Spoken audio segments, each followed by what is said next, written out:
Adam Graham, welcome to Truckin On. Good morning. You were just asking me if Jeremy Mercer of the Industrialist podcast sings my theme song for Truckin On. The only other podcast I've done. So now when I listen to yours, like, it kind of sounds like Jeremy. Well, again, don't know if that was a compliment or a backstab, but I think he has an amazing voice, and he's a great musician and a great podcaster. He's been ghosting me. I've asked him to come back on. He's been on this podcast before, and I've been on his. And I think he's just gotten too big time now that he's Matador Capital and Matador Fund and all of this stuff. So, you know, as a real estate agent and a leasing guy, people who ghost me may be my biggest pet peeve. I eventually find them. I have a friend who's a record producer who recorded Truckin On, Jason Burt.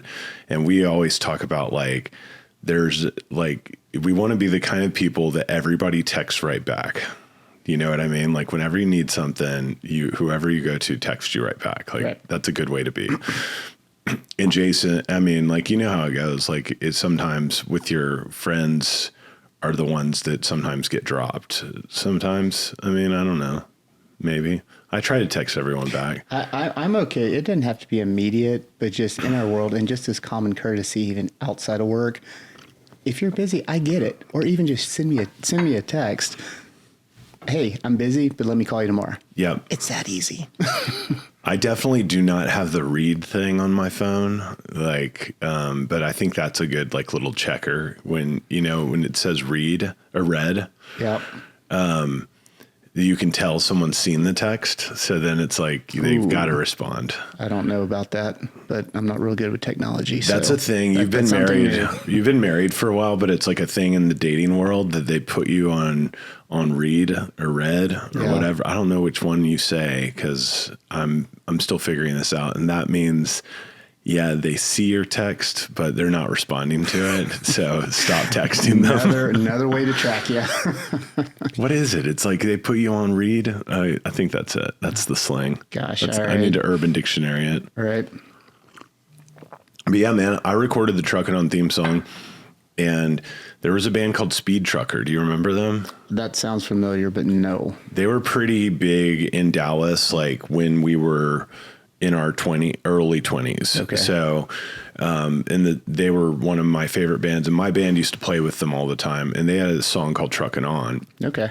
That is the chorus of my Truckin' On, but then I rewrote all the verses to it and re-recorded it. But my friend Mike Cox wrote that song. So pretty cool story. And then because of that song, somehow that's how I came up with the name of the podcast. Cause it was like, oh, Truckin' On's cool. And I love that Speed Trucker song. And then that was the original theme song, was their version of it. But it's like about getting drunk and being a truck driver and doing speed and stuff. And I was like, man, I want to make like an uplifting song kind of about life and to reflect the podcast instead of like the drunken speed trucker. A little more positive Trucking On. Yeah, but I like it as a metaphor for life. And most people say, oh, I like your Keep On Truckin' podcast. Like, it's not Keep On Truckin', it's Truckin' On.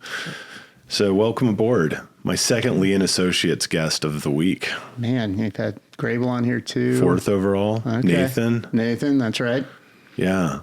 I love interviewing you guys. And I mean, I told Chris this, I've told all of you this really, but I'm probably not Graybill because he was the first. But then I realized there's the nature of the culture of your company, especially your Dallas office, is such that you guys all own the company. I mean, or your principals, or you have the ability to become a principal and you're running the show. So you can, and you also have a culture of just be yourself, really, is the way I view you guys. It's very entrepreneurial, and you have a lot of bandwidth to kind of do what you need to do what you want to do. And, you're not on the clock. There's not really a boss, but at the same time, you do need to be productive.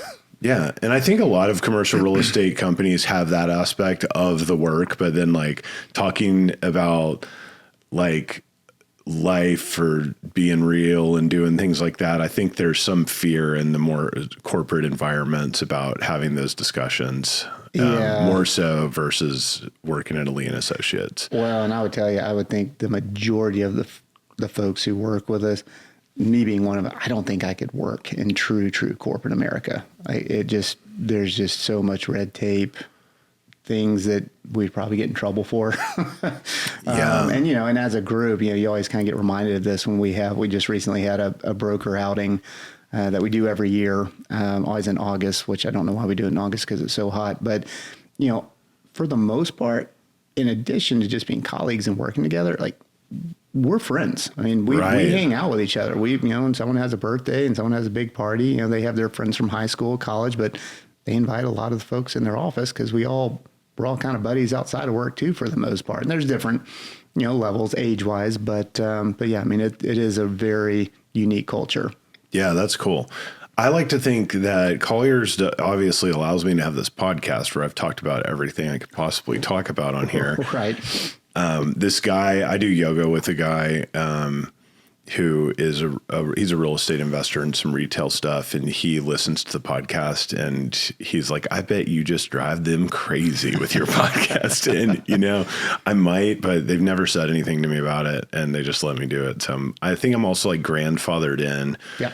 Because I've been there for so long, and I've always been kind of like, sometimes I posted something on LinkedIn one time and it made it to the president of the company or something. And it's like, delete that word. Because I was like, said something about a certain giant company's like labor force being unhappy or something, and like, you got to delete that post. So you cannot mention names. You cannot mention others. Exactly. I just see what I just did there. I didn't even mention the name of the company. That's right. It's corporate America for That's you.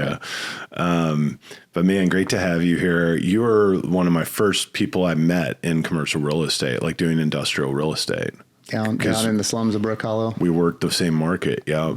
And I'm trying to remember, was that at Mercer? Was that at which company were you with when you first Robert started? Lynn. Was it Robert Lynn? Yeah, Okay. working for Mercer at Robert Lynn was my first job. Yeah, so that was a long time ago. That's when we met. Yep. For sure.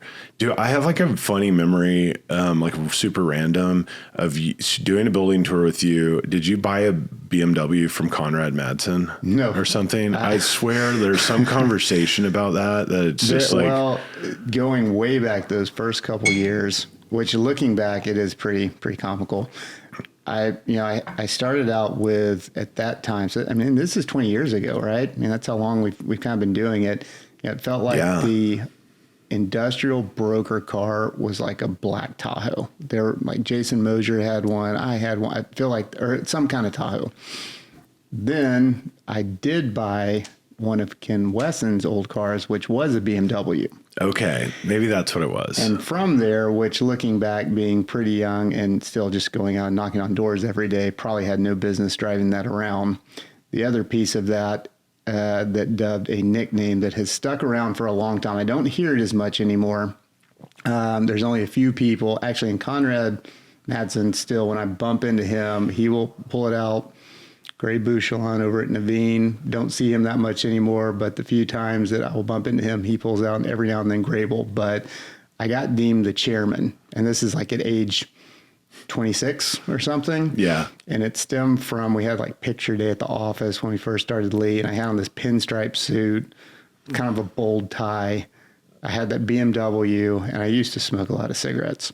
So driving around a BMW, smoking cigarettes, cold calling with a jug of water because you're in Dallas and it's hot. It's like, God, what are you, the chairman of the company? And it was kind of a joke. And it stuck for like 10, 15 years. That's a great nickname. Yeah. The chairman. So I mean, I was the chairman for a long time. Like I said, I don't know if the younger guys in our office know that story or know the name. It's kind of subsided. But yeah, I was, my nickname was the chairman, driving around in that BMW, cold calling, taking a cigarette break, drinking a jug of water in Dallas, in Brook Hollow along Irving Boulevard. Yeah, man, I wore pinstripe suits as well back then.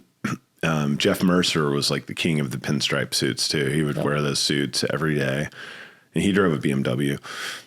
But man, I would like have those white sweat stains on those suits during the summer because we would just be pouring sweat going into those warehouses. I mean, and it's funny looking back, and it's nice that not everyone is dressed up as much as the Nathan Dentons or the Steve Tracys, but to some degree, I'm not saying you need to do that every day. I I kind of miss a little bit of it every now and then. You know, sometimes when you show up with a tour and there's a guy who's 2 years into the business and he's repping, you know, the Fortune 500 company, and he's kind of in an untucked shirt and jeans, like, man, like if I was that guy, and again, if you've been doing this for 20 years and you've kind of made it, doesn't matter. Yeah. But when you're starting out and trying to kind of build your name up a little bit, there is still a little bit of a presentation. Nathan, you know, can give you a whole dissertation on this and his opinions on it. But I miss a little bit of people dressing up every now and then. It was kind of a little more professional. Sometimes it even made, you know, myself feel more professional. If you're going in and, you know, like Rich Young, you know, he makes the comment that may have come from his dad that, you know, he never got fired for wearing a suit and tie. He never, you know, you're not gonna lose anything by dressing up a little bit. But to your point, you know, it is kind of funny going back, especially industrial real estate, not office. You'd go wear a suit and tie in 90 to 100 degree weather to go walk through dirty buildings. I mean, I can't tell you how many times you like hung a sleeve on a dock door, ripped something. So you should own nice suits. They should all be cheap suits. And I'll never forget walking. And we had some owners in town. It was summer, and I don't think I had the coat on, but I had a tie on. It was orange. And when I got home, I guess it was a cheap tie. That orange had just bled through and just completely ruined the shirt just from sweat and everything. But yeah, I mean, you know, the amount of clothes you just destroy dressing up in industrial real estate, summers in Dallas, it went through a lot of clothes. And destroyed shoes too. Yep. Like 1 year would be about all my shoes would last back then. Shoes and tires. Yeah. Shoes and tires, especially in Brook Hollow. Yeah. It's funny though, because when we both started, I do feel like, you know, there was a lot of folks drove around in kind of Tahoes, but a lot of the guys who had been, you know, the Jeff Mercers, the generation older than us, you know, they had a lot of cars at the time, and that has been a complete switch. You look through at least our parking garage, everyone has a truck. Or if you have a bunch of kids, you have a Suburban or an SUV or something. But, you know, driving, you know, a nicer car, I feel like people must have got tired of changing tires and just, you know, truck. And now they're just as nice, right? Yeah. But the shift has gone to more SUVs and trucks than a bunch of real estate guys driving around in cars. I drove a Tahoe when I started out. My dad gave me his old Tahoe. And Jeff was driving the silver BMW. And when I closed my first deal, I used that money to go buy a silver Audi. Jeff did not like that. Like, he's like, dude, you're not there yet to be buying a new car. Right. And it was pretty funny. But I just wanted to be like him. But man, I got so many flat tires in that damn Audi, and it was such a pain in the ass. And I switched I moved to a pickup truck shortly after that. Yeah, it's just a beating. I drive a Jeep now, and I've thought about getting another car for building tours, but I don't really go on building tours. So James does. And then if we have a client come in that I need to go on it, then we'll normally like rent something like a Sprinter or something. Yep. James Ewing, my partner, does drive a Honda Accord that he's driven since he got out of college, and he will not get a new car. And it's almost a joke. Like, he's I can kind of appreciate that. I know, right? Jeff Mercer would really appreciate that. And it's the anti-chairman.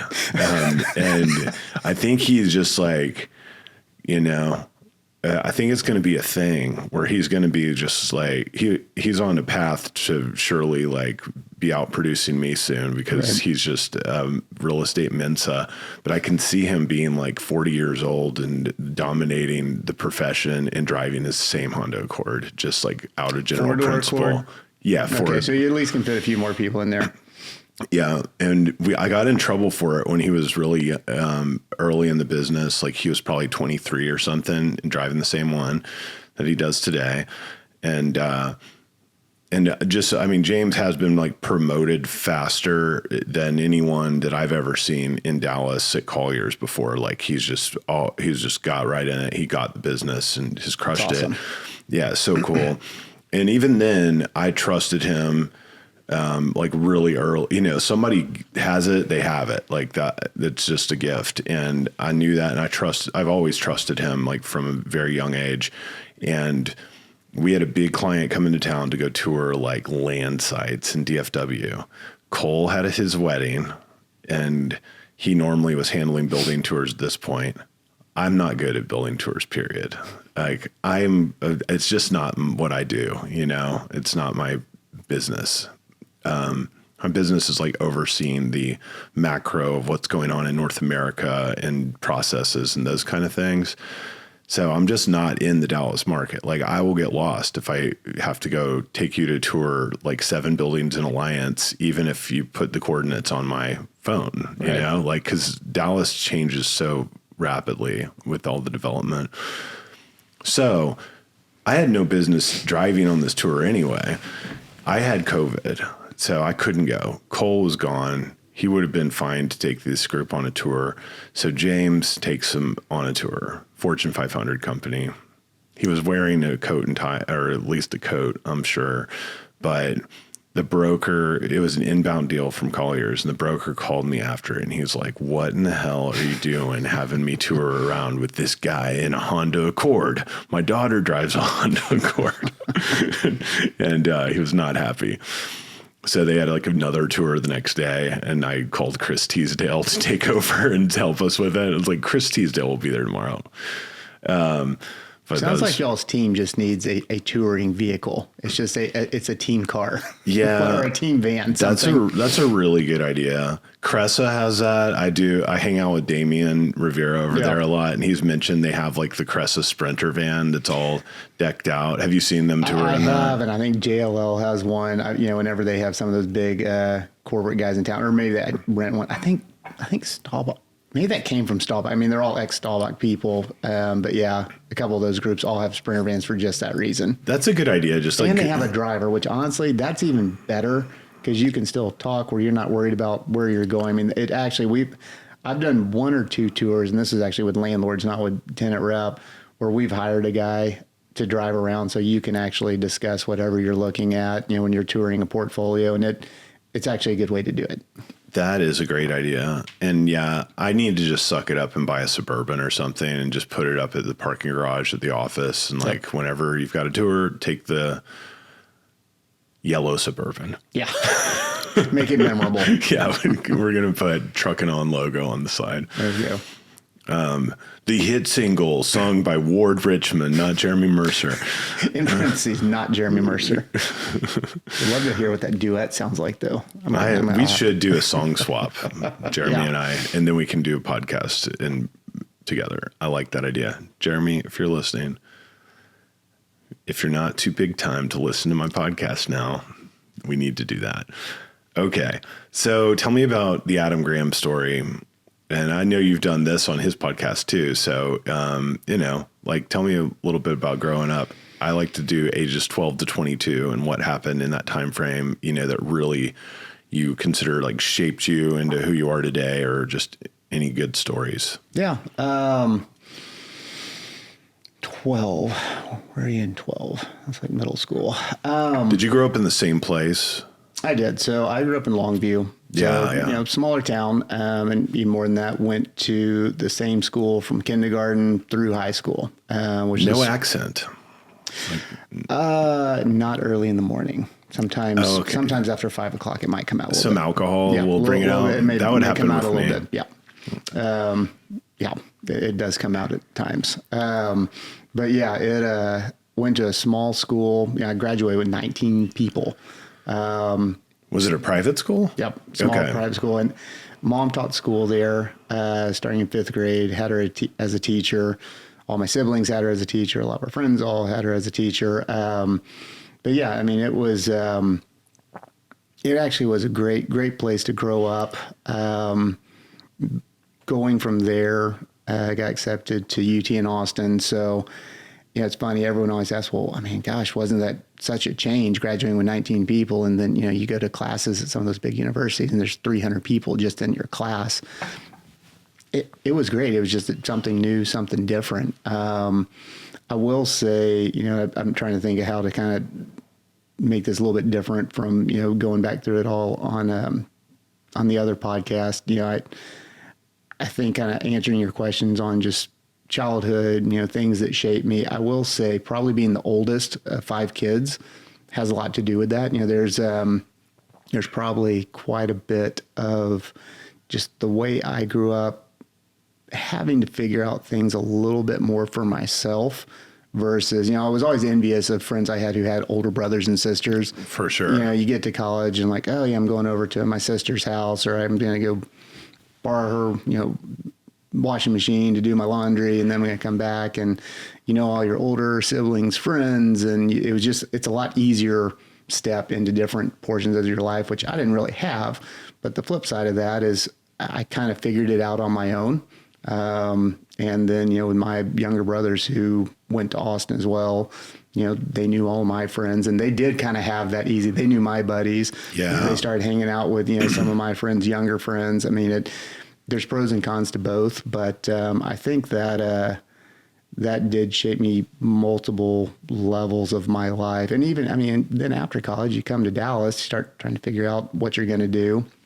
And again, I didn't really have anyone who showed me what you're supposed to be doing. You just kind of figured it out. So that alone, just being the oldest, I think really kind of built, I guess, some of the successes that I've had in my professional career. Yeah. Another thing too is I was the oldest too. Right. So yeah, I feel that. And I had two best friends growing up, and they both had older siblings, and you could see that they just like getting into high school. It's like, they already know. They knew everybody. They've got like a sibling that's a junior or a senior in high school, and you go under their wings. And I have my college roommate, his brother was already at Brown when he showed up. So he's like, he knew the ropes there, and that was cool. I was like, I'd never been to New England before in my life, and like, I had no clue. I didn't know anybody.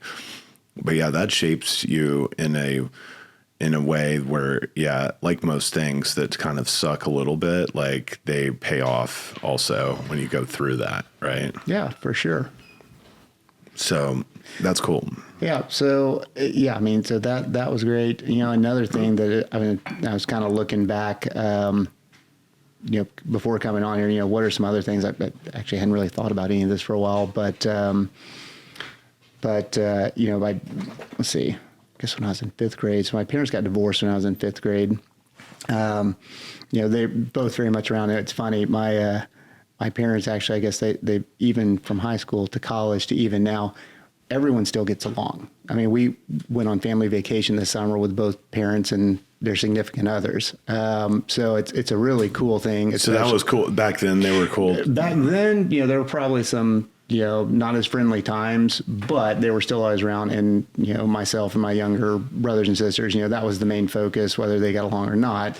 But then you fast forward to, after they knew each other since first grade. So yeah, they had the same friends. They went to college together. They stayed in town, the same. And everyone's in Longview. Yeah. So were you going back and forth to their houses? Yeah. Yeah. The normal Thursday, yeah, every other weekend and Thursdays, yeah, like most kids. Yeah. But yeah, so, again, there were, probably some rough times in there a little bit, but, fast forward to even now, everyone gets along. So now the focus is on all the grandkids, my kids, my brother's kids. And it's actually really cool, which I know a lot of friends who probably went through the same thing. Their parents probably can't be in the same area code, right? Still, yeah, years after. But all that being said, again, looking back, and that was in fifth grade, so you're still a little kid. You don't know really what's what. But I think going into middle school, going into high school, going into college, getting your first job, again, being the oldest, I think I might have turned out a lot different had they stayed together, and things may have been easier. For lack of better words, I may have been just a little bit softer, just, okay, it's easy. We just have the happy-go-lucky life. And I think having, some of those challenges, dealing with, some of those things back in the day, again, just kind of built me into someone that I can be completely independent, and it's great to have help, but I'll handle it on my own if I need to. Yeah. Did you play sports? I did. I played a lot more sports younger. The older I got, apparently the less athletic I got. Played, middle school, we played everything. In high school, played soccer, played golf, was pretty short. So I liked basketball, was never very good. And we didn't have football. Our school was too small. Yeah. So played soccer through high school up until they got rid of our coach, and didn't like that. So then I just quit. I think that was junior year. Yeah. ish, somewhere in there. But yeah, I mean, I enjoy playing sports. It's a lot of fun now seeing my kids who, oddly enough, are all pretty athletic. Fifth grader just started tackle football, which is awesome because I never had the chance to play football. I would have been a small kid anyway, but he's gotten into it. And he's not the biggest kid, but he's definitely on the bigger side of the kids. Yeah. It's fun. It's like, how old is he? 11. Okay. Yeah. So this is first year tackle, and that's when I started. I was 10. Yeah. Yeah. And I went to a practice earlier this week, and Brandon Coutu is one of his coaches, if you remember him. Yeah. And then a couple other guys who all, they played sports, high level sport. I mean, I know he played in the NFL, but even he texted me about my son. He goes, he's doing really well at practice. Like, yeah, he's in deep now. I think he really likes it. Like, well, we're figuring out, who's not afraid to block and to hit. He goes, he's not afraid. Like, no, he's not. He loves it. Yeah. So it's fun to kind of relive that because I didn't really get to do that and have that competitive, football. And again, soccer, I kind of quit halfway through high school. So it's kind of fun to see it through my kids. I was scared shitless when I started playing tackle football. Right. I really wanted to be on the football team, Yep. but I mean, going there and like doing tackling drills, I remember not enjoying that at all. I came to like be able to shut off the fear spigot in my brain eventually. But I remember like being 10 years old, and there was like guys that we were doing tackling drills with that had like facial hair coming in already that were, like the 7th graders. Yep, that, I remember people like that. Like a Brandon Coutu type facial hair type person, Yep. I could see him maybe being like that. What's he doing now? He is still doing, I think he's got a group of folks that maybe they're more on the principal side and buying some deals here and there. Oh, cool. I think. I haven't hung out with him in a long time. Yeah, man, that's cool. So UT and then decided to come to Dallas. Yeah. In Austin was great. But I mean, commercial real estate, you really didn't even hear much about that in Austin. I mean, I'm sure, there were people who did office. I don't think there was much industrial there. Right. But basically you kind of like went into the tech industry or went and worked for Dell. And that is definitely not me. Dallas was, again, when you're from a small town, go to school, you move to the closest bigger town, and that's Dallas. So very centralized, still 2 hours from home. It was still 3 hours from Austin. We have a family ranch that's kind of in the hill country. It's 3 hours from there. So it was a good spot. And I just moved here blindly with one of my buddies. He went and did one of those interns over the summer. He goes, hey, go find us an apartment. Like, okay, I did. He came back, and this is actually a funny story too. I didn't know Dallas that well, but I had a friend. She kind of drove me around like, well, I know there's apartments here, and I know there's some other people who stayed here. Well, the one place that she took me to was a high rise right as you come off the toll road.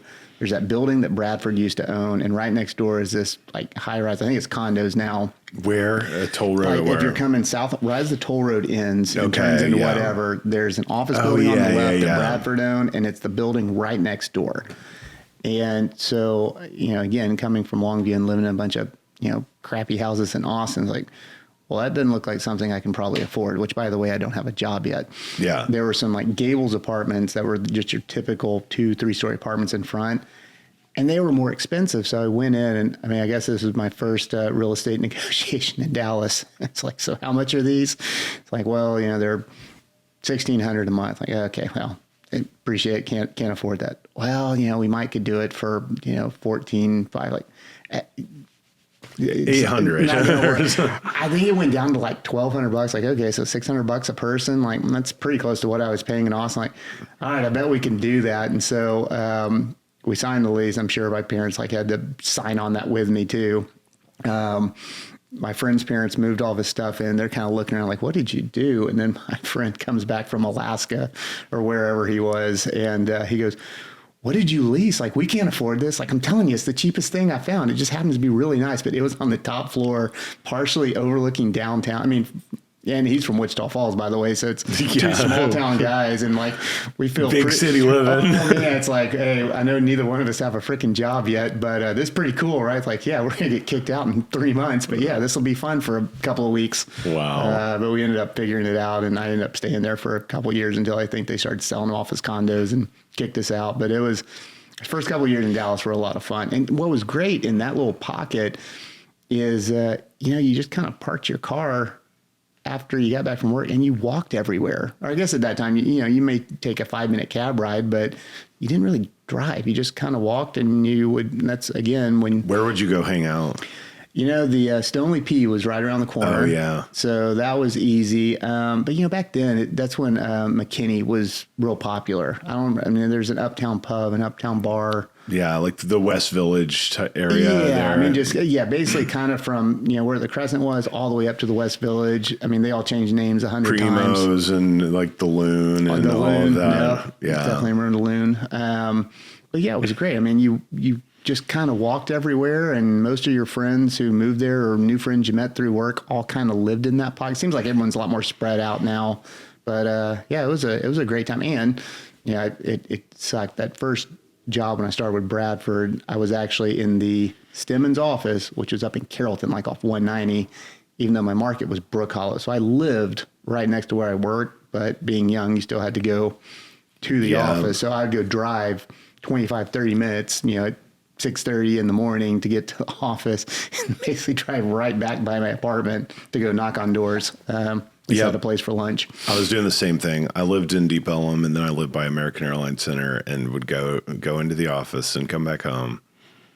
I think I eventually stopped going back to the office at the end of the day. I would start my days there, and then once I was there for like a year, I stopped going back. And that's right when Mercer fired me. Yeah. It was so hard for me to wrap my arms around, wait, why do I have to drive back? And then I have to drive back home in traffic. Yep. And that was always, that caused me to make up lots of excuses all the time about things that I had going on at 5 o'clock. So he was hired after me. Do you remember Peter Abero? Yeah. So, that's where we met, is we shared an office, in that office way up there at 190.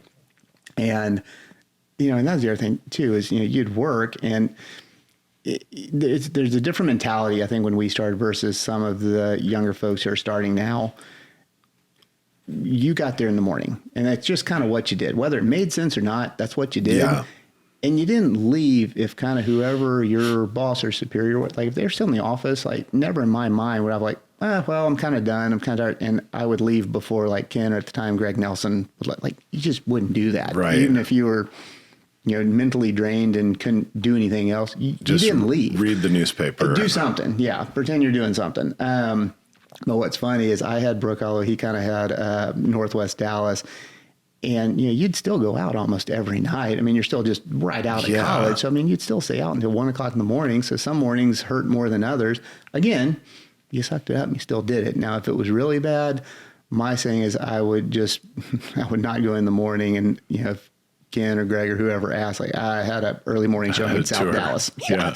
I would book like 9 a.m. tours. I got this showing in South Dallas. So I'll come to the office after that showing, just get another hour or two of sleep. For sure. Yeah. That's what I would do, is the afternoon tours. Yeah. I would schedule a tour at like 3 o'clock and say it was at 4:30 and just going home. Be home. Yeah. And, now I just work from home. Yep. Man, I work from home a little bit. I have an office. I have a setup at home. Sometimes there's benefits there, because even in the office, I do like being in the office. And again, just, I like the guys I work with. There is some benefits of being around. And at home, sometimes I really need to focus. Sometimes it is a little more quiet and you don't have people walking in your office. And if you just really need to, be in a quiet space and grind through some stuff, it does work. But I will say, I still am not as productive at home, whether it's, my dog coming up and wants to, get a head scratch. If someone's I still get distracted at home. Whereas in the office, I do feel a little more focused, even though there's probably some more stuff that can distract me. I feel more focused in the office. I think that if I went to the office, and I've tried it before many of times, I do think I would make more money. I'd probably be more productive, but my mental health suffers. Right. And then I also find that this was not the case at Robert Lynn. And, but it's been because we were so like market focused, like everyone had their own zone, and you don't go into the other zones. And if you do, you're bringing that person in with you. So those kind of rules set it up well for a culture of everyone kind of being on the same team, moving in the same direction. But most brokerage shops are not like that. Right. And they're more just like, it's a free for all. So there's this kind of like internal competition that naturally occurs. And it's not like who can make the most fees, but a lot of the competition can be crossing over to clients, or at the big shops, it can be towards the inbound deals that are happening and that. So that has always created for me, like, this is not conducive to me to go up to the office, and I felt like more distracted by it. Interesting. In a way, but it's and you guys are pretty sub-market-y over at Lee, right? For the most part. Yeah. And it's probably not as rigid as Robert Lynn, but you still have more of that than most other places I've worked. Yeah, no, that's a fair comment. And I think a lot of it too, it depends on, sometimes if it's on the tenant rep side, but your guys taking you to another place. I mean, there's only one or two true teams, I think, in our office, but everybody saw. I mean, I could, out of all the brokers, I don't know how many brokers we have now, 30, outside of maybe some of the new young guys. I mean, I have probably a deal working where I'm working on it with almost every person in our office. That's super cool. And that's just kind of how it works, whether it's on the landlord side and it's an account that Grable and I had, or that Nathan and I had, or, Corey and I are working on a tenant rep deal together. I mean, just by default of, again, for the most part, it's actually, now that I'm saying this verbally, it's amazing that there's not more problems with that competitive, like, oh, well, I called this guy first. Well, I kind of know. I mean, it's actually amazing that there's not more discussions, but everything just kind of works itself out. Not saying that there hadn't been just a conversation like, well, what's fair here if you guys were both kind of working? I'm sure there's been a couple of those, but overall, you just figure it out, like, oh, we're both calling on the same guy, or, oh, we were both talking to this landlord. Well, let's just go do it together. I mean, that happens 9 times out of 10, which is pretty cool. That is really cool. I think that's rare in any commercial real estate office, like in America. Like, I think that is rare, and I could be wrong, but I've worked at a lot of different places, and I've seen that before. Yeah, I just felt like my drama reduces when I'm not there, and I also don't work. Like I was saying, like, I'm not working the Dallas market. I'm working North America. So right. I'm on a plane a lot, and that uses a similar type energy to be traveling and staying in hotels and going to other people's offices around the country, where when I get home, it's like, I need to chill. Like, the last thing I want to do is like go into an office. Sure. I get that. My office is DFW Airport. So, that's cool, man. And so we're at Bradford with Ken and Greg, and then you guys started Lee and Associates. With 2006. Trey. Yeah. So it was, the initial group was Ken, Greg, myself, Peter kind of came over later, and then Trey, Mark, Conrad, and then Nathan. So there were kind of 7 of us day one. Yeah.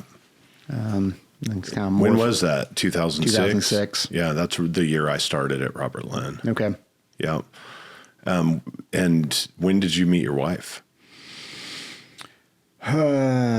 Pretty quick after we moved, or after I moved to Dallas. I mean, within the first year or so, one of my friends from UT was friends with her in high school. And really the first year or two, only a few folks from college, I guess, either were from Dallas or came back to Dallas. It was kind of a small crew. And then, a lot of my good friends became friends through work. Yeah. So yeah, we met within the first year or so moving to Dallas. I still get criticized for, we dated for a long time before we actually got married. How long? Well, there's discrepancies in each of our timelines, but so what would you been, 22, 23 out of college? Let's say we started dating 24. We probably dated somewhere between 23 and 24, and we got married when we were 30. Yeah. So That seems like a logical time to get married, though, at age 30. that's what I thought. Yeah. You get like married day one, start struggling. I mean, I got married when I was 30. Yeah, I mean, I felt it was pretty good, and you know, back then, I still, and it is funny now, it wasn't funny at the time, but you know, just like, you know, those first year or so in real estate, you don't make any money. So most of the time we would go out, my debit card didn't work. I mean, she paid for most. Yeah. She had a job with a salary. So yeah, I mean, the first probably 2 years, it was always a, you know, 50-50 shot that my debit card wasn't going to go through at the restaurant. She'd have to pay for dinner. I remember, I mean, I made so little money in my 20s because I was playing in my band and waiting tables, and just like being at a bar where someone would buy me a round of drinks and be like, thank you. That is amazing that you're doing this. And I try to do that for like, be generous now to other people because of how good that feels when someone else would do that. That was a great comment. I enjoyed, and you know, some of the young guys will, you know, ask some of the, you know, partners, hey, just want to take you to lunch. And one, I appreciate that they're actually doing that and introducing themselves. I mean, that's not everyone does that anymore at that age. And so, yeah, it's like, okay, well, you know, I guess like, no, I got it. You know, you have no money.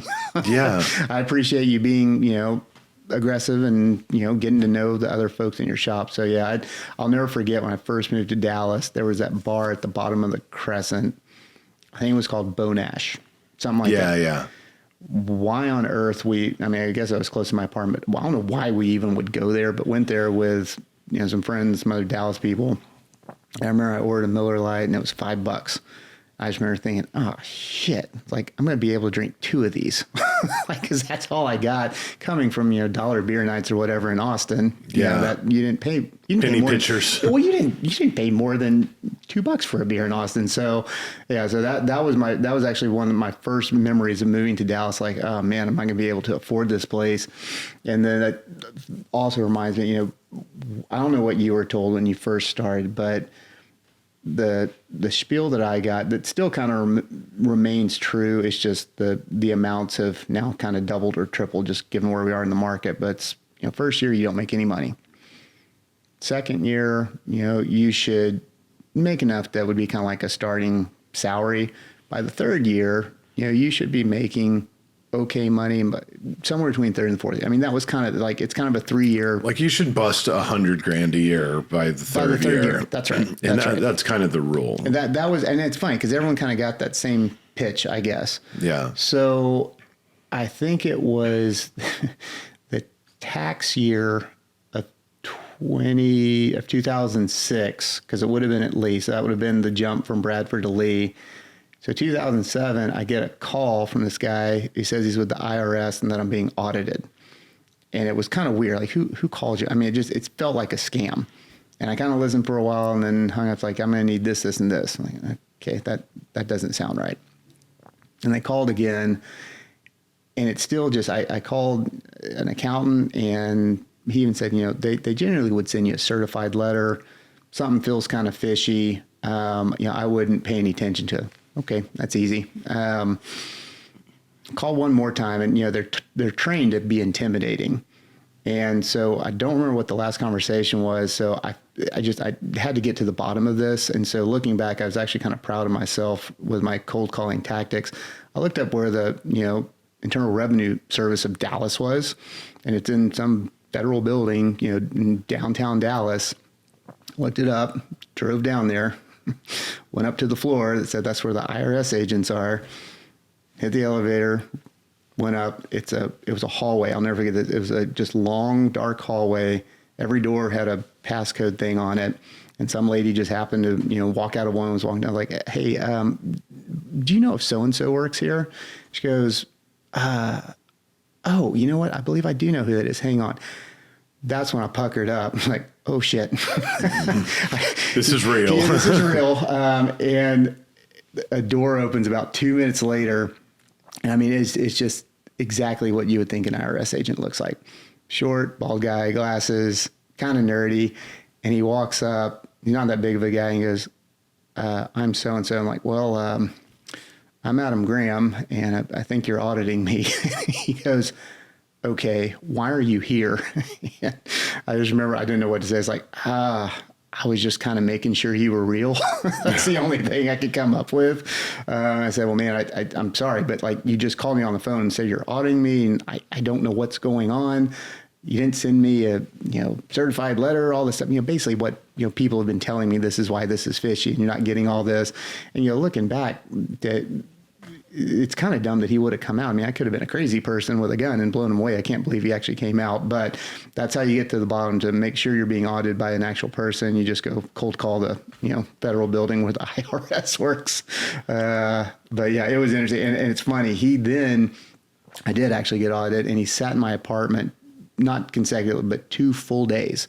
He goes, well, I'm not going to Longview. That's, I didn't make any money. But yeah. I think they saw a jump from Bradford to Lee, and that was that pivotal year of, 2.5 to 3 years to 4. It was that pivotal year where I did start making a little bit better money. I guess that red flagged something. And so the dude came and sat in my office, came and sat in my apartment while I was there from like 9 to 3 or 4 o'clock twice, and was going through all this stuff. And just like, man, he's like, well, where's your, business books? It's like, I don't know what you're talking about. Like, I do a couple deals. It's like when I get a loan for a house, they're like, where's your book of business? Give me, give me your P&L. Yeah. Like, what are you talking Here's about? My notepad of people I'm supposed to call today. Like, I don't know what you're looking for. And by the end of it, he lined up and realized this was an incredible waste of our tax dollars. And I think I think for his job, he still had to like squeeze like, okay, well, you owe $200 or something. Like, he had to get something out of it, but for whatever his salary was to spend 2 days in my apartment, it was just ridiculous. But yeah, talking about making no money, still getting audited for it, moving on with life. Oh my gosh. Yeah, that was fun. Thanks for reminding me, buddy, that like I need people to buy me beer at Bone Ash right now. Yeah, that's right. Yeah. Like, that was just a bad month. Yeah. But anyway. Yeah, man. So, you've been there ever since? Apparently I don't like change. No, it's been good. It's, kind of like you, where, you kind of have a lot of bandwidth to kind of do what you want because you've been around for a while. Same there. We do have, work with some good guys, Steven and Corbin, who we hired when they were fresh out of college. Now they're partners. We still do a lot of work together. Have a couple of younger guys, and it's, now I'm more on the mentoring side of things, and it is actually kind of rewarding, and it's honestly it's a lot of fun. I mean, it's kind of like being in that position where someone comes like, hey, I got this, I'm not quite sure what to do with it, or I'm trying to get through to this company. It's like, oh, hang on, I know a guy who used to work there. Let me call him. Hey, who should we talk to? And it's like, oh man, it's kind of nice to be in that position to where you kind of feel like, oh, I actually do kind of still know what I'm doing, and I'm happy to, help other people with what they're trying to achieve as well. How many deals do you typically do a year? Well, I feel like you crank. With all the listings and all of that. It ranges from 80 and on I think the most I ever did was like right over 100. Yeah. Now, granted, some of those I may not have really touched as much, but I'm on the listing, so it's not all me grinding every single one. And we do have a lot of listings, and we're fortunate enough to where some of the owners that we've had for a long time, we still handle everything for them. We handle the renewals, we handle an expansion where, a lot of institutional folks have kind of switched to where they do all that internally, but if there's a vacancy, that's what they give you. Yeah. When I first started, you were much more involved. Not really having the ultimate decision, but you were much more involved in how they managed the assets they had. You knew all the tenants, you checked in on them because, you were the guy, not still quite as much as a property manager, but they called you when they had an issue, like, it's really a property management thing. Now it's, well, we got the renewals, we got it handled, but we're going to have this vacancy come back. So you got the one over here that's in this multi-tenant building. Yeah. It's a different world. But it's great to still have some of that residual business that keeps coming. Yeah, that's cool. What advice would you give to your younger self? I would say You always can try harder.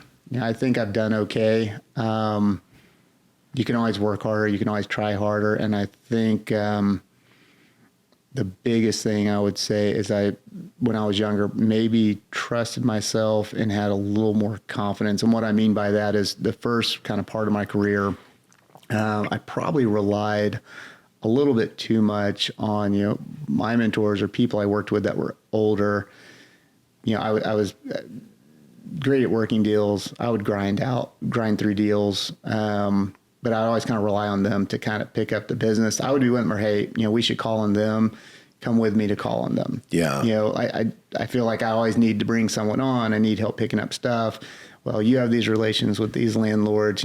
Here's something we should go after. Why don't you call them? Because I kind of have what I should have done earlier is just made those own relationships myself, trusted myself more that I know what I'm talking about. I'm good at what I do. And go do it on your own. Because I kind of made that switch somewhere around 2014 or 15 to where, I went out and I was making a lot bigger effort to, maybe it wasn't the head of DCT, but the asset manager that was my age and, make a relationship with them and go after those listings on my own. And why that becomes more profitable is, if someone's just kind of bringing you in, they're going to bring you in and maybe it's 20, 30, 40% versus me just getting it on my own and either having all of it or I'm splitting it 50-50 with another partner. And that's also when I started working with, kind of a lot of other folks in the office. And that's, hey, I got this, let's go chase it. Well, guess what? Then when they had something, they would bring me in. So it became networking within the office just as much as I really made a big push somewhere in that time frame to really build more of my own relationships versus just kind of defaulting on some of the relationships that the company already had. I wish I'd started that a lot sooner. I know why you did, because you have an 11-year-old. Yeah. And I have an 11-year-old? I have an 11-year-old. I got 11, 9, and 6. Yeah, the 11-year-old, I have an 11-year-old too. So that's when it happened, right. Is 2014. Yeah.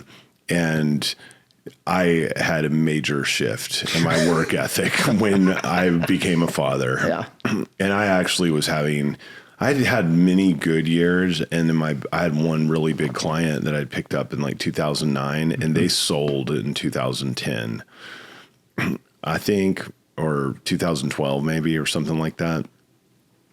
I think it was really happening in 2011, 12. Yeah. And then I moved to Collier's in 2012, and when 14 rolled around, it just happened to be this year of transition of my big client where the deal flow slowed down drastically, and Gina got pregnant, and I was freaking out, and that was my first encounter with a business coach, and I'd changed my partnership situation I was in at the time. I moved to the other side of the office. I changed my admin and got after it. Right. Because fatherhood will do that. That is awesome that you said that, because this is no BS. My first probably breakout year production wise was 2014. Me too. And then 2015 was an okay year. 2014 was better. Had our second kid, 2016. That was my next bigger year. Every year we had a kid was my next highest production year. I mean, it just by default, every time we had a kid, that was like my next tranche of where it just got better and better. Yeah, man. I tell my young guys all the time, there's, back in the day, at least when they were younger, now, Cole about to have his second kid. I'm going to make more money before I have a kid. It's no, it's the other way around. Yeah. Have a kid, then you'll make more money. And they're not getting cheaper. No. There's nothing that motivates you like a child. That's right. It's like in Wolf of Wall Street or something. I think they were talking about how they would have their young people buy Ferraris, buy a Ferrari, and because then you got to pay for it. So you're going to be hustling. But kids like that on steroids. With a much greater reward, obviously. Of course. Cool, man. Have you ever had a mystical experience? I knew that question was going to go up. I don't think I really have one, or it wasn't memorable enough. I mean, have I had some moments to where you know, have been scared, had something that was very troubling, and you pray about it and it kind of works its way out. Yes, but I don't know if I can point to a true memorable mystical experience. Have you always like prayed on things? Were you raised that way? Did you get Raised that way, in a church? and you know, and again, having kids, you know, you probably even get a little more spiritual, and I think the older you get, and you know, people bob and weave, and things change, and life makes you, you know, more or less spiritual, I guess. But yeah, I mean, we grew up as Christians, married into a diehard Catholic family. I'm not. Keep getting petitioned. Despite the 5 children that your parents had. No, all my kids are Catholic. Yeah. But no, I do. I mean, it's you know, and it comes with age too. You know, when we were younger, and again, you know, you have a mortgage to pay, you have kids to pay for. You know, there's always a lot of stress and worry when it comes to financial issues, which that translates into stress with every deal trying to make, or if you made a mistake, like, oh my God. You know, if I lose the business, if I lose the business, or, you know, something just went south and I know tomorrow morning I'm going to have to call this person and tell them that bad news, you know, that used to really, really, I mean, it would stress anybody out. Luckily now I have mellowed out. And those problems, you just kind of learn, you pray about them, you get a little bit of peace, and you just know, a colleague of mine, I think this phrase came from his father, that, you know, some things just aren't ever as good as you think they are, but they're also just not as bad as you think they're going to be. And everything works out. I mean, it may be ugly. I mean, I do try, if I do have a hard call that I have to make, or something that has been weighing, I do try to knock that out first thing in the morning. If you have to make a call that you're not looking forward to, just do it first, get it off your plate, and then the rest of the day is just a breeze. So I do pray in the mornings. I pray in the evenings. Again, I think having kids changes you one way or another. I mean, everybody's different, but yeah, it gets you through a lot. Yeah, for sure. Yeah, that thing about being a commercial real estate broker is the stress over those things. It is just scary, like the way that scarcity is at the beginning of the career. It's like we all have a little PTSD from that at times, where it's like, is this, I mean, Todd Hubbard was talking about this the other day. He's Todd Hubbard, like he's a machine, right? But he still will like have that feeling, you know, in January. I do too. I mean, every year. I feel like 20 years in now, like this is my 20th year in the business. And, like, yeah, I feel pretty like proud of myself for not freaking out as much, but it's taken 20 fucking years. I know. Well, it's funny. Yeah. I mean, it's funny. I didn't even think about it, but you're right. I mean, and what's the funniest part? Knock on wood, by the way. I know. Like, I want to stay cool through the rest of the year, at least. I mean, you know, granted, at our stage in the career, you know, you at least, you know, you have some business that you will have to work on, but even though, you know, like, okay, well, I've already kind of done most of this deal. It's closed, but I won't get paid until January, February. So you kind of know, but it doesn't matter. You still, like, in the back of your mind's like, ugh. Well, what about after that? Yeah, I know. And it comes off, and that's the funniest part. Even if you've just had your best year ever, you have the holidays, you spend time with family, take some time off. And then we always have our partner trip, like that second week back in January. So it's funny, like you get back from like Christmas, New Year's Day, and like we're kind of back, but then we have this trip. It's like that second week. So after that, we're officially kind of back. And so it's all celebratory. And then you come back from that trip like, okay, well, let's hope that we make some money this year. You start at zero every January 1st. There's something else about like the big upswings, like the really amazing miracles that happen in our career where we close some huge deal. Like, that it feels like luck, you know,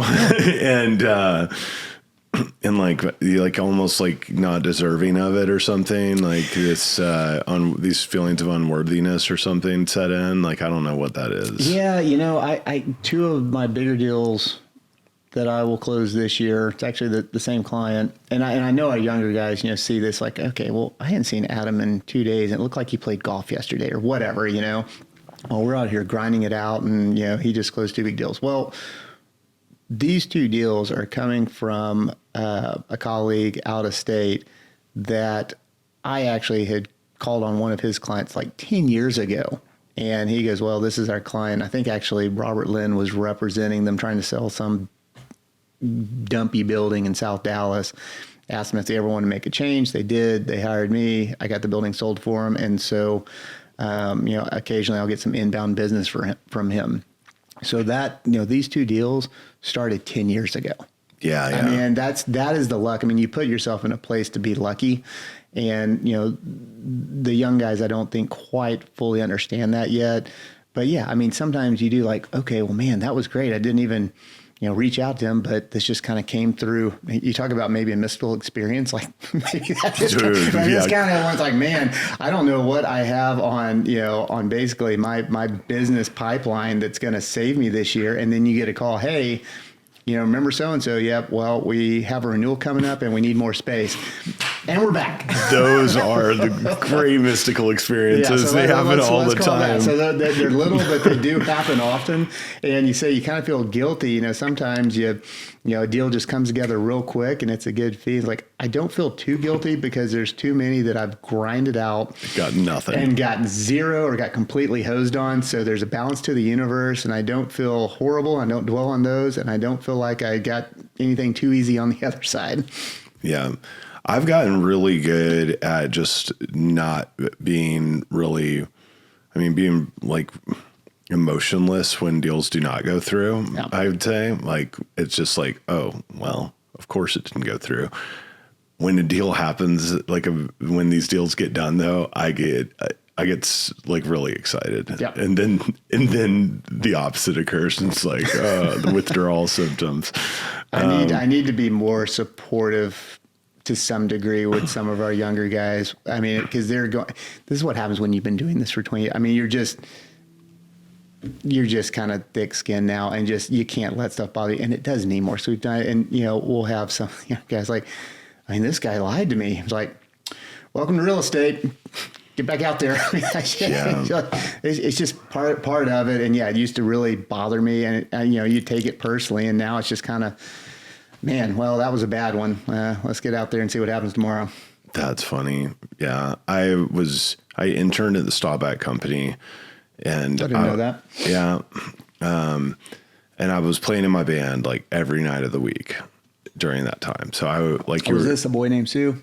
This was like 57 back then. It was the predecessor to Boys Named Sue. Okay. But I do remember seeing you multiple times at that place in Deep Ellum that had the hamburgers. That were 8 Airs. Yes. Yeah. Yep.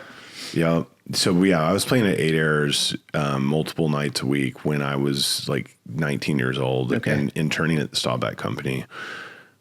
Like that was in their prime. It was like 1998 or something. And they were just crushing it. And I'd come in hungover like every morning and they'd kind of like laugh at me like the crazy intern and they would come see my band play at 8 Airs and that kind of stuff. And then Alicia Holt, and last name is Ragusa now. She was the president of the Staubach company and she was like responsible for hiring me. And I went to her like to get a job post college and she's like, no, you want to go play in your band. Like you go do that. And I was not ready to go pursue that full time because we weren't there yet. But I definitely did want to do that. And she was right. But I also wanted a job at the Staubach company. So I was just like, Alicia, like the people in the music business are untrustworthy and you like never know if you're going to get paid or not. And you're dealing with kind of like crooks a lot of the times. I don't want to do that. I want to be like in this corporate world where you don't have to deal with that. She's like, what world are you talking about? It's like that, but it's worse. Yeah. And so you're dealing with the same people. Yeah. Either way. Yeah, she did not hire me though. Man. And it all worked out though. And she was right. Like she just could see like, this is not like what you want to do. Yep. You might be pretending to want to do this, and she was right. And that's, I mean, it works out. I mean, there's For sure. You know, you are where you're kind of supposed to be. Which is good. Yeah, man. What is your morning ritual? Well, I don't think it's an intended ritual, but here's what happens is wake up, let the dog out, get all the kids ready. Now, which by the way, all 3 kids are at the same school, first time ever. So that's a game changer. Yeah. I drop them off in the morning. So unless I have a morning meeting, it's pretty fast and furious in the morning. Occasionally, if I am super motivated, or if I know I'm going to have a busy day and not get to it, occasionally I will get my workout in and get up early, go do that, come back, make my coffee. Kids are getting dressed in the car. And then what's great this year with them all, I can drop them off at 7:30. So I can still get in the office by about 7:45, which still feels, I'm still an early That's good. morning office guy. My brain starts fading after about 3 o'clock. I'm more of a morning guy. Me too. So that's what happens. Now, what I would love to at some point achieve is to get up earlier, get the workout in, or be able to, I know you'll ask some questions about reading at some point, but I would like to get some reading done in the morning. It's just, you know, the life we're in with 3 young kids, we're just busy. I mean, you kind of are just a slave to what has to happen, and it's not always planned. You just adjust and you get it taken care of. But yeah, I would love to be the 5 a.m. guy to get up, make my coffee, have a little piece before you just kind of hit the ground running. But sometimes that just doesn't happen. Yeah. So you do your best. That's right. That's what you got to do. Yep. Yeah. Speaking of reading, what do you like to read? What's a book you would recommend? I am mostly all history. Most of the books that you would find in my office or that I've read are all history based, and most individuals. Or one of my favorite books is Miracles and Massacres. Doesn't have a really joyful title, but it's a bunch of short stories all about historic figures. I mean, back from, I think, before Revolutionary War up through Afghanistan, and it's historical people that you've never heard of. So it's not talking about, you know, John F. Kennedy. It's not talking about, you know, Schwarzkopf in the Gulf War. It's people that contributed to the outcome of some war, something in history that you never heard of. So that was pretty interesting. That's cool. I'd like to read that. Yeah, I mean, it's pretty good. Miracles and Massacres. Miracles and Massacres. Read a good one about, I think it was actually called I'm into miracles, I guess. Miracles of New Orleans, which is about Andrew Jackson, War of 1812, and how, you know, basically he held the British off down in New Orleans, which, and I read that a year or so ago. You know, you go to New Orleans, you see the statue of him. I never really knew why is Andrew Jackson down here? He's from Tennessee. But that's why. But it was actually a very interesting book. And, you know, one of the things that and this is why I think I like history. You know, I don't read a bunch of motivational books. I know a lot of people, that's kind of their thing. It's motivation. It's how, you know, you succeed in business, all this stuff. My motivation, I think, comes from reading these historic books and the people that made a difference or were successful, whether it was in business or battle, whatever, just that person and what drove them and what they're able to achieve. It kind of just blows my mind, honestly. There's some books I buy a bunch of books and don't ever get to them. Reading about some of the original Texas Rangers and just how tough of a person that is to be on your own. And what's one of those books? Like, John Coffey is one. He was around the time of like Quanah Parker, Chasing the Comanches. I mean, he was one of the original hard asses of that. God, what's the other guy's name? It'll come to me. But I mean, just Google some of those. I need to go to the Texas Ranger Museum. But putting yourself in the places of just, I mean, it's unfathomable. Living in Dallas, Texas, you know, living in my neighborhood, and okay, well, it's only you. You're chasing after a bunch of outlaws, and you have a horse and like a canteen of water. Good luck. I mean, it's just, it's very interesting. So that's kind of what motivates me. Similar, you know, going for a run in some of the affluent neighborhoods. It kind of, it's a little motivating too, because you always kind of wonder, some people probably came from money and kept it going. Some people start with absolutely nothing, and you run by these houses and you're just like, man, don't know if we're ever going to quite get there. Not that I'm saying I need a big house, but it is kind of motivating just to like, man, where did you, and you kind of like to read like where people got their start. That motivates me. As far as what I'm reading right now, this is a little bit of a spinoff, but it's still nonfiction, is The Wizard and the Prophet. And this one, this is not an uplifting book, but it's one, I don't think they're actual scientists, but they were both relevant in the 50s and 60s. Both had the similar opinion that the human species, which is a successful species, is basically going to, they called it a little bit sooner because it hasn't happened yet, but with population growth, the planet is not going to be able to sustain our consumption. But they take two different opinions on it. The prophet is saying, we're not going to be able to sustain, our growth and basically the natural resources that we have. And so to combat that, we basically need to reduce our consumption, whether that's a reduction in population, a reduction to waste. The other guy, who is deemed the wizard, thinks that he agrees, but that we'll solve this through science and technology, that we can, basically grow a higher crop count of vegetables with technology. I've just started, so and this was recommended to me by a friend of mine, but it goes through, and I mean, it's all real data, and it's kind of a tough read because it does get very scientific on some stuff, but, it talks about some places in South America where they've just, completely destroyed this section of their country, whether it was over farming, cutting down all trees, all the above, and why, now there's no population over here because it couldn't sustain from a food standpoint. All that stuff is very interesting to me from a standpoint, and I won't go too far down this rabbit hole, but even in my office, everyone laughs because I hate technology with a passion. Me too. I hate everything about it. I actually like short circuit it when I'm in its presence. So like funny, I think I have like some kind of like metallic like field around me or something that literally it fails in my presence. Oh yeah.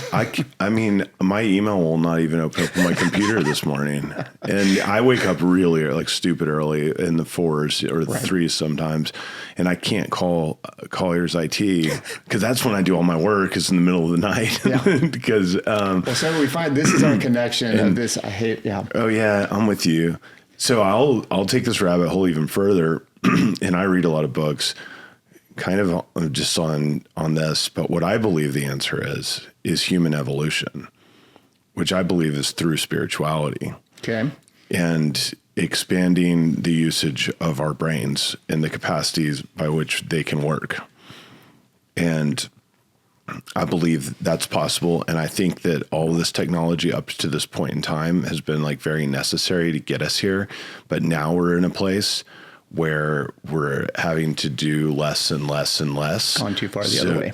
So you can just go back to, because we've got to evolve, but we've stopped evolving physically as a species because technology has allowed us to do that. But now we've gotten to a place with technology where we should be able to have more time to do things, because we're not living rigorous lives of those Texas Rangers with a canteen and a horse chasing the Comanches or whatever. And like, we are now in a place where to honor stillness and to connect in with the energy of the universe, I think can lead to rapid evolution of the human species. And then we'll have the intelligence needed to handle this on our own.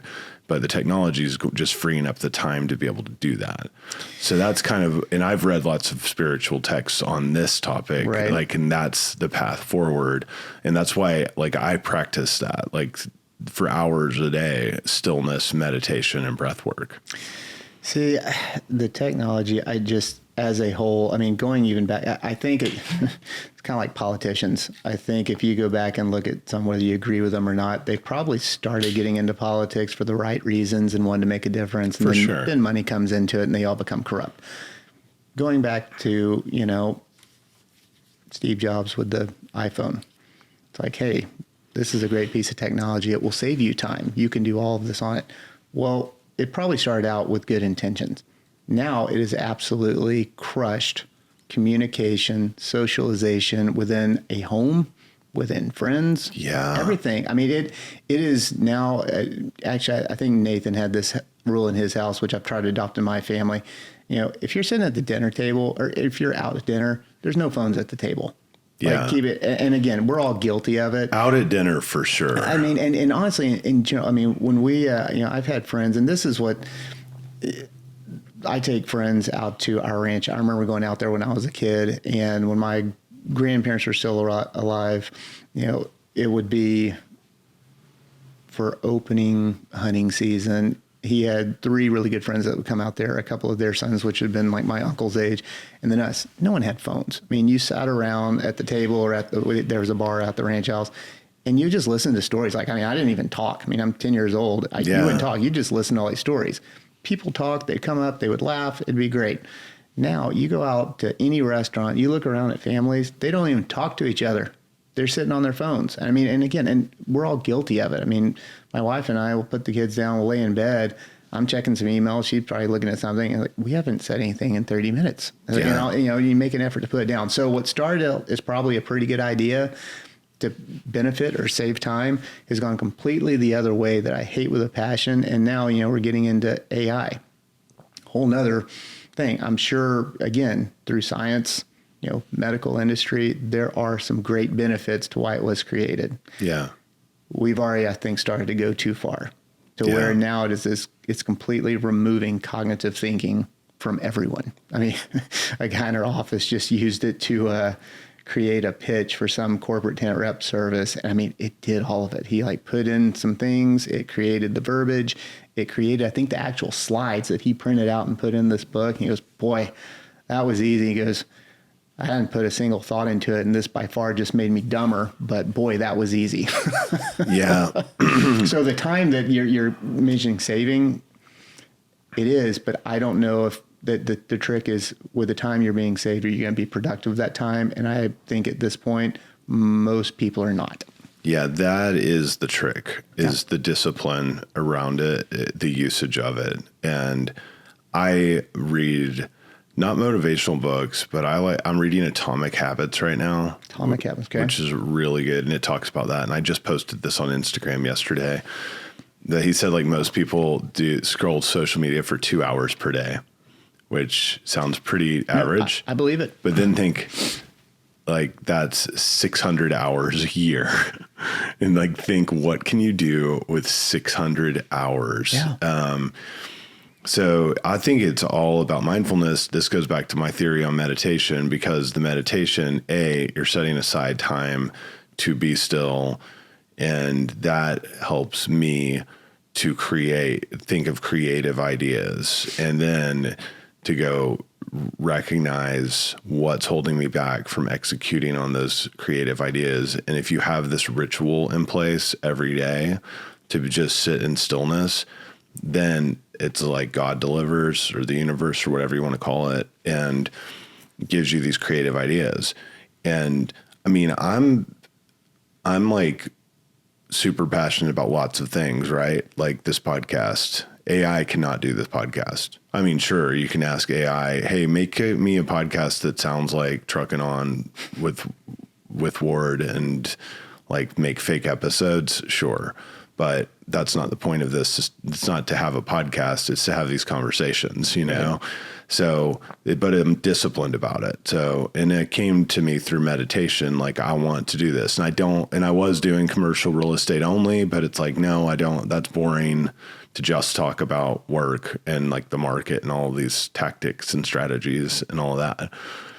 But it also helps me think, like, I just did this the other day for the team, or a couple months ago, really, and we just met on it the other day. But it's like, make me a list of everything you do in your business, and then rate these things on, like, I love doing this, or I'm good at it, but I don't necessarily love it, or I don't enjoy this, and then rate all of these things. And then the whole point of that meeting is, okay, if it's a 3, which is like, I don't really like doing this, then it's like, we need to automate it or like delegate it, like get it out of, you don't need to be doing things that are threes. Like and then that can go there. Making a pitch deck is like, some people like to go on building tours. I think, like, I don't, I just get really bored and get tired head, but I love making a pitch deck. And then that also, like, I'm going to go, I don't care who has a better pitch deck, but like, I built my pitch deck, and like, I am passionate about the pitch deck. And I think that's great, but I don't know if that's appreciated anymore. Yeah, but I think it comes across. By people like me who hate technology, yes, it would be. But for corporate America, I don't know. But I think if you walk into a pitch in corporate America and you can't fake being passionate about it, and you can't fake that you built it and explain why you built it and ordered it specifically and what all these pieces are about, and like really bring the humanness to it. Same with songwriting. I don't use AI to write songs. I think I just talked to Chris about this, actually, Chris Hillman, earlier this week, because I just went through this, but I've got a radio promoter is going to like help me with my new album that I'm putting out, and I cuss on it a lot. So he had to have like radio edits done. Right. So I had to sit in the studio and we were messing with ChatGPT and like, what can I say here instead of motherfucker? You know, it's kind of like hit the thesaurus when you're typing a paper. Yeah, exactly. But man, there are awesome things about it. Like, and dealing with a graphic designer to design an album cover has always, I've always had trouble communicating my vision. Mm-hmm. I'm really good at communicating my vision to a record producer. My producer, John, he gets me. He can make what's in my head, even though I can just play him a song on an acoustic guitar. He can bring this whole thing in and build the right band around it and do all that, make it come to life. I'm really good at communicating that, and he's really good at being able to execute on my vision and understand it. Graphic designers, they don't get what's in my head. You know who does? ChatGPT. Oh God. I'm Here like, we go. Design me an album cover that's like a hybrid of Drive By Truckers, Sierra Farrell, Willie Nelson, and Waylon Jennings. And it comes out like that's it. Boom. First attempt. Like, yes, that's exactly what I want. Yeah. And that is awesome. And so like on simple things like that, I get it. Like, it can be a good tool, but when it takes the complete creative or thinking out of it, that's just, it kills me. But the creativity comes through stillness. That is the answer. And I found that's the answer for me. Yeah. Let's say that. But like the stillness and meditation, the creativity comes from that, and the evolution comes from that. So when you're meditating, you are thinking. It's not just clearing your mind. There's thoughts. You're coming up with stuff. I think it's impossible not to think. Well, I'm very interested in meditation. I'm very ADHD. I didn't realize this until late in life. It's because you don't meditate. I don't know how. I don't know how you can sit there and be still without like, okay, well, I need to do this today. No. Focus on being still. Well, squirrel, just I'm sure it takes a long time. I think it came naturally to me, so I'm lucky. Like it really appealed to me. Yeah. When I learned that it was real, I used to think it was like, we made fun of like, hey, you're meditating, like when I was growing up or something. Like it was just this like thing that we would make fun of. And then I read a book, Tools of Titans, by Tim Ferriss, and he profiles like all these high performers. A lot of them you've never heard of, but it's along the lines of what you were talking about. Like it's all about their lifestyle and their habits, and all of them in this book meditate. Okay. Not all of them, but like. But did you have to learn to, or you said it kind of came naturally to you, or was it as like, okay. Oh yeah. Well, this book's like, the book, Tim Ferriss is like, he ties all this together, all these different interviews with these different people. And he's like, you'll notice like 80% of the people in the book meditate. If you're interested in meditate, get the Headspace app, and you can start with 5 minutes a day, and it explains how to do it. He goes, if you want to go even further, you can go like enroll in a transcendental meditation course, which costs, I think, $500 or $1,000. And so I did that after I was doing the Headspace app. And then that's 20 minutes twice a day. And they teach you how to do it. They give you a mantra. And I started doing that. And I liked that. And then I just got into the world of it. And I mean, I go to a meditation conference every year now where you meditate for like 6 to 8 hours a day. And I've read Continuous? No, Okay. no, like, long but time. in like 30 to 90 minute increments, Okay. I would say. And then I've just read all these books on it, and I've gotten so I am like, actually, if you are interested in it, I am a full blown expert on meditation.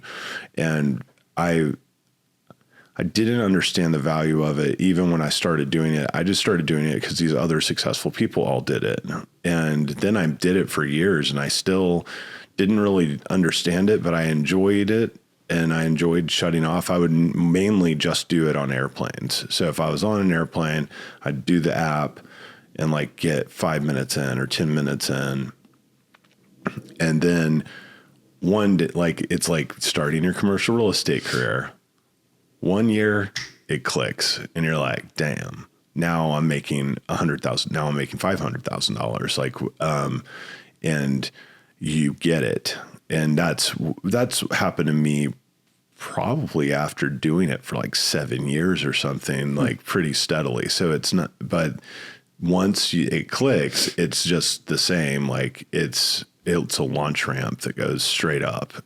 And then you just like realize, oh, hindsight 2020, like that helped me all along, but I wasn't as conscious about the benefits of it back then. So just a thought but that is my personal solution to combat the negative impacts of technology. And then that helps me to decide and think of creative ways to use the technology to my benefit, but to not let it take advantage of me. Yep. My son, both my kids, like, let's be real. My daughter's just such a good salesperson. She tries to sell me. She's not on her phone as much as my son's on his iPad. But they both are on it all the time. I mean, I'm on it too much also, but she can pretend to not have withdrawal symptoms at least. Like he cannot. Like he's just like, can I get my iPad after this? Like, can I get my iPad? It's awful. You take it away, they go nuts. Can I take my iPad? Yeah. And if you don't give it to them like at all, then it's almost like the addictive tendencies will go away pretty quickly. I found, but if he gets a taste of it, like in the morning, then he's going to have those cravings all day. But it's like, man, removing that, and it's hard as a parent too, because I want to go sit down and watch TV after a long day's work. And it's like, yeah, watch your iPad. We're going to have this time to do this. And then we're going to go ride bikes and go swimming or whatever and pull them away.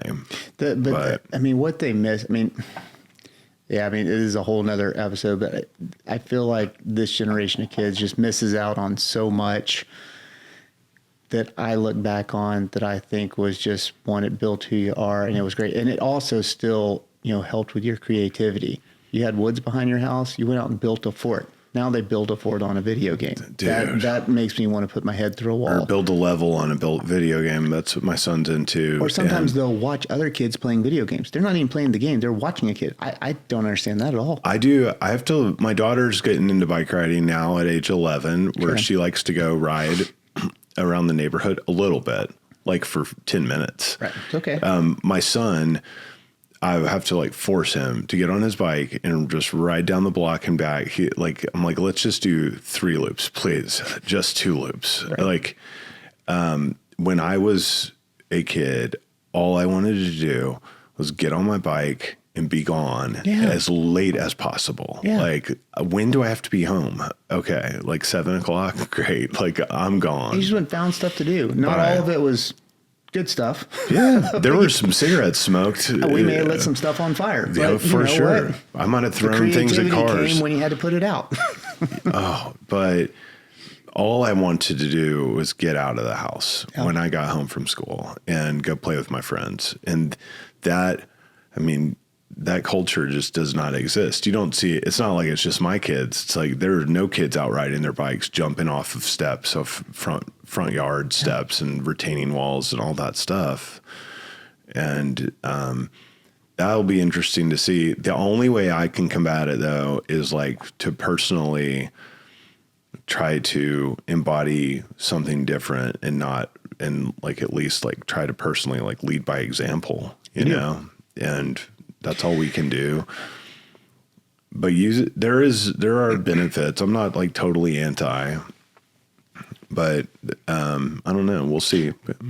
I'm not anti. It's just all in moderation. Because when you do take it away, I mean, our kids, again, they're young. Oldest loved Legos. He can follow instructions if it's something he's supposed to be building, or he'll just come like, hey, look what I came up with. If you remove that stuff, he can go back. Our daughter can go play in her room with her toys and not have technology. Like, it's still possible. You don't have to do it. And because of my hatred of it, I'm probably a little bit more of a hard ass. And when we'll go out to my parents' house in Longview, out to the lake, it's like, all right, bring my iPad. It's like, not on this. It's only a 2-hour drive. No iPads in the car. Well, Dad, what do we do? Look out the window. Like, it's okay to be bored. And that's what kids don't understand. Like, it's okay to be bored. Yeah. You want to listen to music? If you want to be DJ on the ride up, you can be DJ. It's okay to be bored and not have to look at something, because that's what they don't understand. That's the hardest thing to combat now, is when you take it away. It's like, well, what do we do? Like, now you just have to have that stimulant. Dopamine. Yeah. And it's like, it's okay to just sit here. It's okay to look out the window, and they don't get that anymore.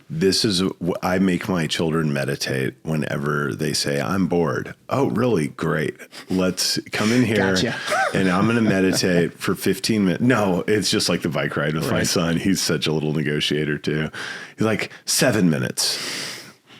No, 10 minutes. Love it. Okay, 8 minutes. Okay. Yeah. And then I'll just like make him sit there. I mean, he can't sit still to save his life, but it is really cute to watch. And he does like it, and he's happier, and it brings him joy to at least do that. But they know not to say they're bored around me, because it means they're going to have to meditate with me. Great. And it's so funny. I'm like, repeat after me. I am kind. I am peaceful. I am cool. I'll make them do that. Like, if they get into a fight, oh my God, drives them crazy, but then they have to do it. Yeah. Cool, man. What else? Vacation destination? You know, I do love the beach, but I think I'm a mountain guy.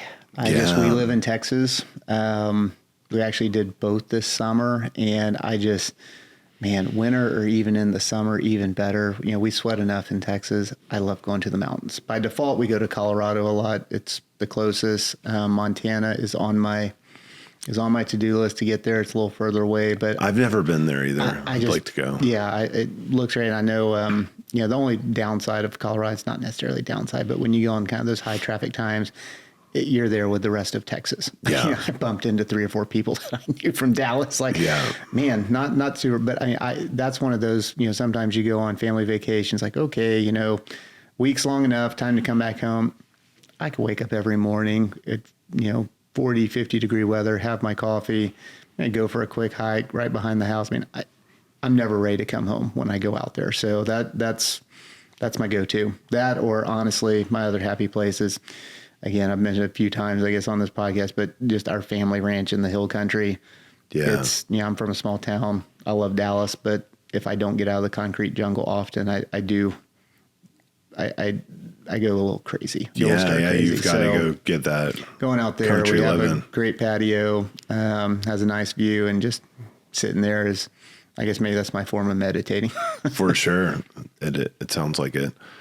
What's your favorite restaurant? I think it depends on what you're kind of going after. And I hate that I have this answer because it's so boring from a Dallas real estate person. But man, I still love Javier's. I hate that answer because everyone has the same one. That's my answer. I'll have another one too. But, going and what's great is, we'll still go there for someone's birthday. I still love the food, the green dip. The Oh, my green God. sauce with the chips. I mean, The butter. The butter. I try not to do as much butter, but just the green sauce. I've had my wife who's gone on a, girls' dinner. So I'm like, can you see if you can get some of that green sauce to go and bring it back home? It's great. The cigar room. I mean, I just don't know any other place like that. And it's great when you have clients or friends who are from out of town. I mean, if you're from Boston or California, where else can you? I mean, it's just such a unique place. So great. So I hate that answer, but that is my answer. As far as other restaurants, just, all the places I've been, the one that sticks out to me, and of course I've only been there once because it was on vacation, but if you ever go to Maui and you go to Mama's Fish House, it is incredible. It just embodies everything that kind of Hawaii is. It's kind of that indoor outdoor feel. There's really no walls. There's just kind of a roof and some open doors and windows. It's everything from fresh seafood. It's sushi. And I remember everything that we touched there was absolutely incredible. Awesome. I was just in Maui, and I wish I'd known about that. All I know is it was a long drive from our hotel. I think we're somewhere around Wailea. That's where we stayed. Okay. I think we're at the Fairmont, like the Grand Wailea or whatever. We were like a couple hotels down from that. Yeah. So I remember it was probably kind of like maybe going back towards the airport. I don't remember. It's been a while, but Worth it. It's worth the drive. Yeah. That's awesome. What about a charity or cause that you're passionate about? I am guilty of not being super involved with any one. As far as the ones we give to, that I guess you can say I'm trying to grow my passion into becoming more involved. It revolves around kids and sicknesses, the St. Jude's of the world, those. I just, knock on wood, I've never had to really experience having a sick child. But you're a father. I mean, even watching your kid just have a really bad cold with fever and they're just all crumpled up on the couch, like, it's awful. So I can't even imagine something way worse. Yeah. So that is something that we do give to. The other tranche is anything with veterans. And I just learned, and this is glad we're talking through this, because this is going on to kind of my to-do list this year. I always, you kind of have your goals for the year, and we do give to charities, but as far as being in the trenches and working, it's on the to-do list every year. Then you get busy with life, and it just getting pushed off, which is not right. But there is a place that I just learned about, I think called Heroes Ranch, and it's close. It's like in Quitman, I think, just east of here. And it's for, veterans, getting them out of the house to come hunt, and again, some people love hunting. Some people just love to get out in the country like I do. Yeah. And just go out there, go drive around on land. If you want to go hunt, great, but you can contribute there. And I think it's, if you want to donate, here you go. Or if you want to come out here and, work an event, can do that as well. So that, give to, Tunnels to Towers is another veteran related, charity that, in today's world, you unfortunately have to be careful with some of these. You see advertised, and I don't think all your funds go to all of them. Yeah. And then the other tranche, I'm an animal lover. So Operation Kindness and the SPCA, they hit me up often. Yeah. That's awesome. So it's kind of those three tranches. And again, we've been guilty of not finding the time to get really involved in one or two outside of just donations, but it's coming. That's awesome, man. Thanks for sharing. I think we wrapped everything up. We went through a lot. Yeah. One hell of an episode. Yeah. Thanks, my brother. Absolutely. Thank you for having me. Thanks for trucking on. Peace.